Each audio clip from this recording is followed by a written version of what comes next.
कई वर्षों पहले परिदेश में संजना नाम की खूबसूरत परी रहती थी।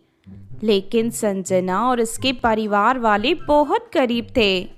संजना हमेशा छोटी छोटी चीजों के लिए तरसती थी। वही संजना के घर के पास रूबिका नाम की एक घमंडी अमीर परी रहती थी। रूबिका दिखने में बहुत बदसूरत थी, इसीलिए जब भी उसकी नजर संजना की खूबसूरती पर पड़ती थी तो वो जलकर राख हो जाती थी। दूसरी तरफ संजना और रूबिका दोनों का जन्मदिन एक ही दिन आता था। कुछ समय बाद उन दोनों का जन्मदिन आ जाता है। संजना परी अपने वही पुराने कपड़े पहनकर अपनी सहेलियों के साथ जन्मदिन का केक काट रही थी। वही दूसरी तरफ रूबिका परी अपने अमीर सहेलियों के साथ बंगले की छत पर अपना जन्मदिन मना रही थी। तभी रूबिका की सहेलियों की नजर संजना परी पर पड़ती है। संजना परी की खूबसूरती देख उन सभी की आंखें फटी की फटी रह जाती है। अरे जरा उस झोपड़ी के पास देखो, लगता है आज उस परी का जन्मदिन है। गरीब होने के बावजूद वो कितनी खूबसूरत है, उसके आगे तो हमारी रानी परी भी कुछ नहीं। हाँ, ऐसी खूबसूरत परी तो मैंने अपने जीवन में कभी नहीं देखी। काश ये बेचारी अमीर होती, मैं भी उसके पास जाकर उसे दोस्ती करूंगी। इतना कहकर वो परी रूबिका की पार्टी छोड़कर संजना की झोपड़ी की ओर चली जाती है। वही दूसरी तरफ देखते ही देखते बाकी परियां भी रूबिका की पार्टी छोड़कर संजना की झोपड़ी के सामने पहुंच जाती हैं। फिर वो सभी परियां संजना की तारीफ करते हुए उसे दोस्ती कर लेते हैं। ये सब देख रूबिका परी का खून खौल उठता है और वो संजना परी को बदसूरत बनाने का फैसला कर लेती है। फिर कुछ दिनों बाद संजना परी पृथ्वी के बाजार में खरीदारी कर रही थी। तभी रूबिका दो बदमाशों को पैसे देकर उन्हें संजना के पीछे भेज देती है। फिर वो दोनों मौका पाकर संजना परी के चेहरे पर रूबिका परी का दिया हुआ भूतिया काला पानी फेंककर वहां से भाग जाते हैं। उस भूतिया काले पानी के असर से संजना परी उसी वक्त बदसूरत हो जाती है। ये देख रूबिका परी बहुत खुश होती है और इतराते हुए अपने घर चली जाती है। दूसरी तरफ बदसूरत बनने के बाद संजना परी की सभी सहेलियां उससे मिलना जुलना पूरी तरह बंद कर देती हैं। उस काले जादुई पानी का असर इतना खतरनाक था कि संजना परी का चेहरा देखते ही देखते लोग उसे नफरत करने लगते हैं। फिर कुछ दिनों बाद संजना परी एक शादी में दावत खाने जाती है, लेकिन संजना परी को देखते ही वहां मौजूद सभी लोग मुंह बनाकर उसकी बुराई करने लगते हैं। अरे संजना, तू यहाँ क्यों आई है? मैंने सुना है लोग तुझे मनहूस कहते हैं। तू जहाँ भी जाती है वहाँ कुछ अफसोसनाक होता है। मैं चाहती हूँ कि मेरी बेटी की शादी में किसी प्रकार की अड़चने ना आए, इसीलिए तू यहाँ से वापस चली जा। अपने प्रति दूसरों का ये बर्ताव देख संजना परी को बहुत दुख होता है और वो रोती हुई अपने घर चली जाती है। देखते ही देखते कई महीने बीत जाते हैं और फिर संजना और रूबिका का जन्मदिन फिर से आ जाता है। उस दिन रूबिका बहुत खुश थी। आज तो अपने जन्मदिन पर मैं बहुत ही बड़ी पार्टी दूंगी। वो बदसूरत संजना के घर पर तो कोई काला कुत्ता भी झांकने ना जाएगा। सच में उसे बदसूरत बनाकर मुझे बहुत सुकून मिल रहा है। रूबिका अपनी छत पर खड़ी ये सब बोल ही रही थी कि तभी संजना के झोपड़ी के सामने संजना के कॉलेज में पढ़ने वाला अमित नाम का लड़का आता है। अमित एक जादूगर का बेटा था। दूसरी तरफ वो संजना को बहुत प्रेम करता था। और सुनो संजना, आज तुम्हारा जन्मदिन है, इसीलिए मैं तुम्हारे लिए जादुई मेकअप का बॉक्स लेकर आया हूँ। इसके अंदर एक जादुई चिड़िया है जो तुम्हारा मेकअप कर देगी। इस जादुई मेकअप बॉक्स और चिड़िया को मेरी माँ ने दिन रात मेहनत करके बनाया है। संजना, मैं तुम्हें बहुत पसंद करता हूँ, इसीलिए मैं तुम्हें इस तरह नहीं देख सकता। इस मेकअप को लगाने के बाद तुम फिर से पहले की तरह खूबसूरत बन जाओगी। इतना कहकर अमित संजना के हाथ में वो जादुई मेकअप का बक्सा रखकर वहां से चला जाता है।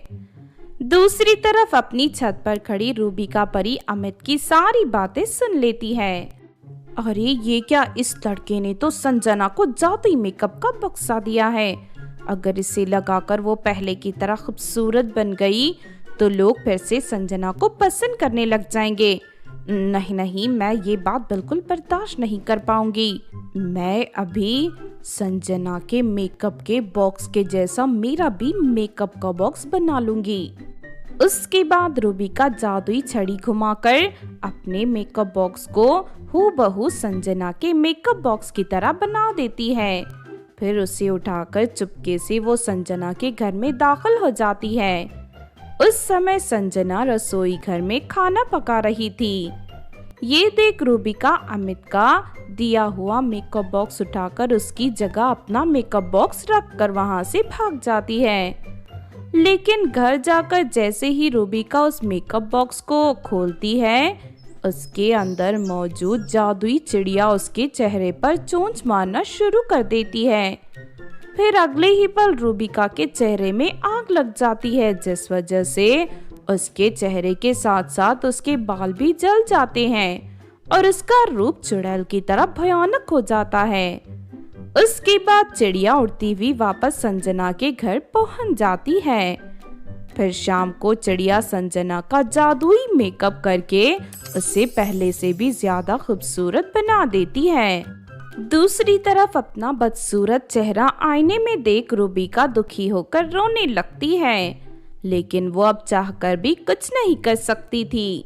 और इसी तरह उस दिन से वो अपने बदसूरत चेहरे के साथ जीने पर मजबूर हो जाती है।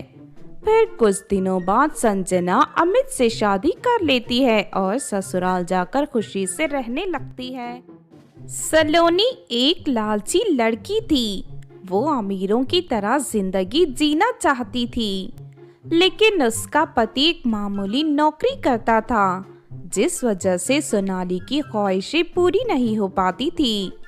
इस बात से नाराज होकर वो हमेशा अपने पति से झगड़ा किया करती थी।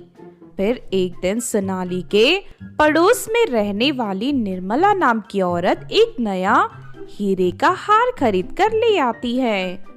ये देख सोनाली, मेरा नया हीरों का हार, आज मेरा जन्मदिन है, इसीलिए मेरे पति ने ये हार मुझे तोहफे में दिया है। उस हार को देख सोनाली को निर्मला से बहुत जलन होती है, लेकिन वो चेहरे पर झूठी मुस्कान बिखेर कर निर्मला से कहती है, हाँ सचमुच तेरा हार तो बहुत ही सुंदर है। वैसे कितने का है ये पूरे 4 लाख रुपए का है। अच्छा, मैं भी गांव की दूसरी लड़कियों को भी ये हार दिखाने जा रही हूँ। शाम को तू मेरे जन्मदिन की पार्टी में जरूर आना। इतना कहकर निर्मला वहाँ से चली जाती है। निर्मला के पास हीरों का हार होने से सोनाली की रातों की नींद हराम हो जाती है। फिर एक शाम जब दिवाकर काम से घर लौटता है तो देखता है कि सोनाली दरवाजे पर बैठकर रो रही है। अरे क्या हुआ सोनाली, इस तरह दरवाजे पर बैठकर क्यों रो रही हो? आखिर क्या बात है? मैं लुट गई, बर्बाद हो गई। आखिर बात क्या है सोनाली, साफ साफ बताओ। क्या बताऊं, मैं तुम्हारे जैसे गरीब आदमी से शादी करके बहुत पछता रही हूँ। आस पड़ोस में रहने वाली औरतें हीरों के हार पहनकर घूम रही हैं और मैं हूँ कि कई सालों से ये मामूली सोने का हार पहनकर बैठी हूँ। तुम्हारे जैसा नालायक पति पाकर मुझे अपनी किस्मत पर रोना आ रहा है। अच्छा तो ये बात है, हर महीने तुम इसी तरह का ड्रामा करती हो। अब तो मुझे इन सब की आदत हो गई है। मैं कहती हूँ तुम भी कोई बड़ा व्यापार क्यों नहीं करते, ताकि मैं भी दूसरी औरतों की तरह बेफिक्र होकर पैसे खर्च कर सकूं। 100 रुपए भी खर्च करने से पहले मुझे 10 बार सोचना पड़ता है। अरे व्यापार करना कोई आसान काम है क्या? उसके लिए बहुत मेहनत लगती है। देखो, इस समय मैं तुमसे कोई बहस नहीं करना चाहता। मैं बहुत थक गया हूँ, मैं कमरे में सोने जा रहा हूँ। इतना कहकर दिवाकर अपने कमरे में चला जाता है। मेरा पति तो किसी काम का नहीं, लगता है अमीर बनने के लिए मुझे ही कोई शॉर्टकट रास्ता ढूंढना पड़ेगा। फिर अगले दिन सोनाली काला जादू करने वाले कई प्रकार के जादूगरों के पास जाना शुरू कर देती है। इसी दौरान एक दिन उसकी मुलाकात कामिनी नाम की एक जादूगरनी से होती है। सोनाली, अगर तू रातों रात करोड़पति बनना चाहती है तो इसका सिर्फ एक ही उपाय है। पास वाले जंगल के बीचों बीच एक तालाब है। हर अमावस्या की रात को आसमान से ढेर सारी सोने की जल कन्या उस तालाब में आकर गिरती हैं। लेकिन तुझे सिर्फ 2 मिनट का समय मिलेगा। तू जितनी चाहे उतनी जल कन्याओं को पकड़कर तालाब के बाहर निकाल लेना। लेकिन हाँ, अगर तूने 2 मिनट से ज्यादा समय तालाब के अंदर बिताए तो इसका अंजाम बहुत बुरा होगा। मुझे इतनी खास जानकारी बताने के लिए तुम्हारा बहुत बहुत शुक्रिया जादूगरनी आंटी। अब तो मुझे अमीर बनने से कोई नहीं रोक सकता।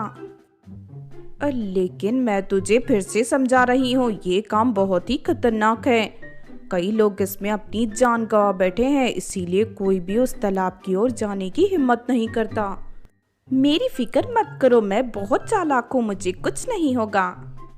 फिर कुछ दिनों बाद अमावस्या की रात आ जाती है। सोनाली सही समय पर जंगल के तालाब के किनारे पहुंच जाती है।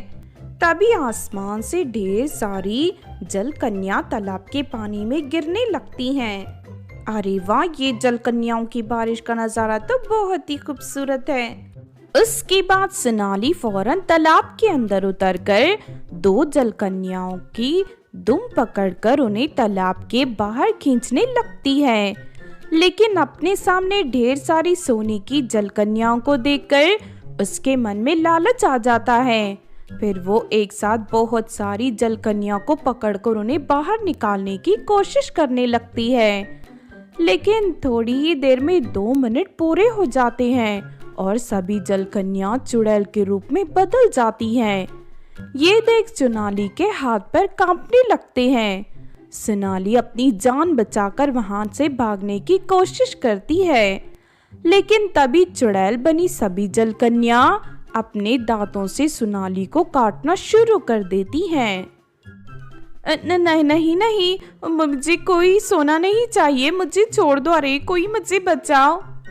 लेकिन सोनाली को बचाने वहां कोई नहीं आता और देखते ही देखते वो जल कन्याएं सोनाली के शरीर के टुकड़े करके उन्हें खा जाती हैं। इस तरह लालच में पड़कर सोनाली बेमौत मारी जाती है।